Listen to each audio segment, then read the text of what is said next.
All right, you are Cadia Eli, and Ms. Eli was previously in court, entered pleas of true to a motion to revoke probation on probation for injury to a child, elderly, or disabled individual.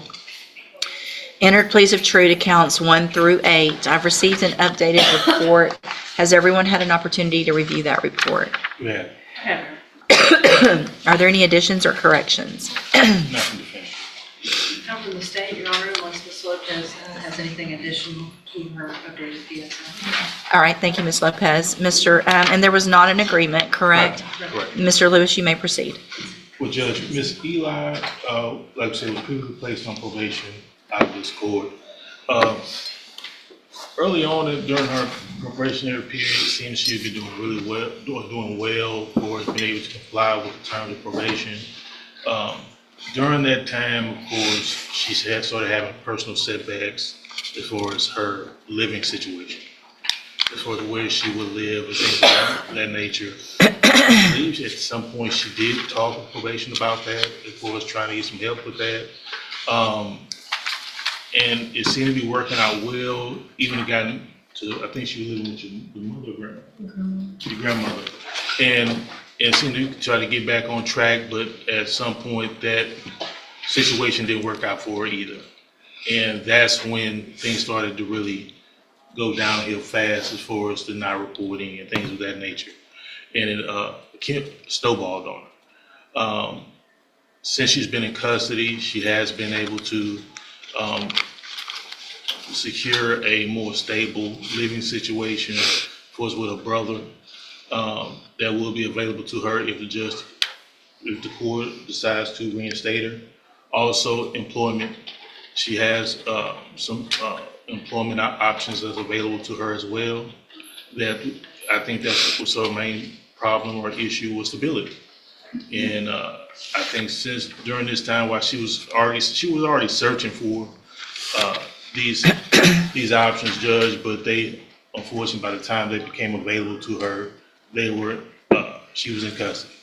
Now, when I talk about the situation with her brother, for the living situation, that's also one of the job situations as well. Her brother works with Zumo Sausages, the Zumo company, and she actually worked there for a temporary period of time a while back, early on, and that job fell apart, but looks like it'll be open again for her to go back. So that's essentially what it comes down to. Just she's asking now that she's stable to try to see if she can have the opportunity to get out there and complete the probation like she initially tried to and wanted to. What's the status of the theft in Orange, the new offense? For as we know, the situation in Orange, there hasn't been a court date or anything up there. So it's still in limbo, But at this point, Judge. Okay. Ms. Malfino? Judge, I think it's fortunate that we're not here on a violation that involves a child based on the underlying nature of this probation. I also think it's unfortunate that she doesn't have any felony offenses, was given this many opportunities, and as this court is well aware, a very good officer to work with in Ms. Lopez, and she has not done what she has been required by this court to do. So I would stand with Ms. Lopez's recommendation and defer to any other comments she might have.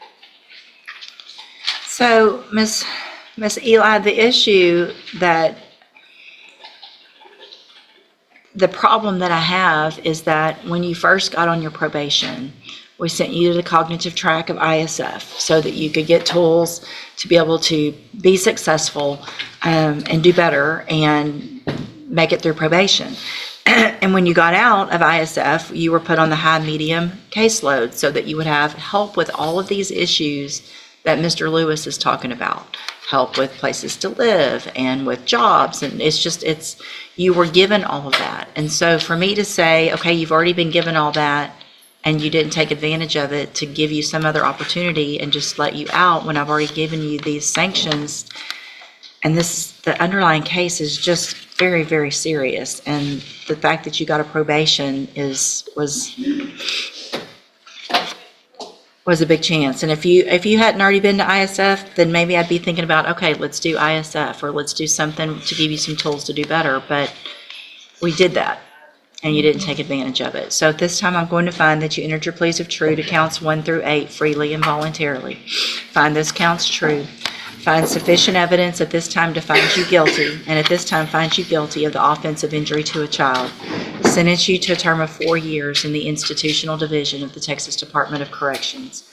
You will receive credit on that sentence for any time that you've been in custody that the law gives you the right to receive.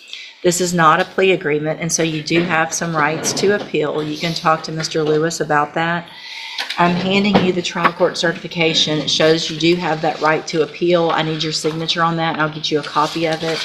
I'm also handing you a written admonishment regarding your ineligibility to possess a firearm or ammunition. Because of the judgment entered against you, you're ineligible under Texas law to possess a firearm or ammunition.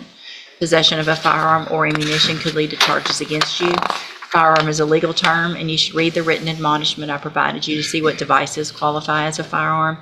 If you have questions about the laws that make you ineligible to possess a firearm or ammunition, or about how long that lasts, you can talk with Mr. Lewis. All right, you can sign that, and y'all can take the bottom 2 copies.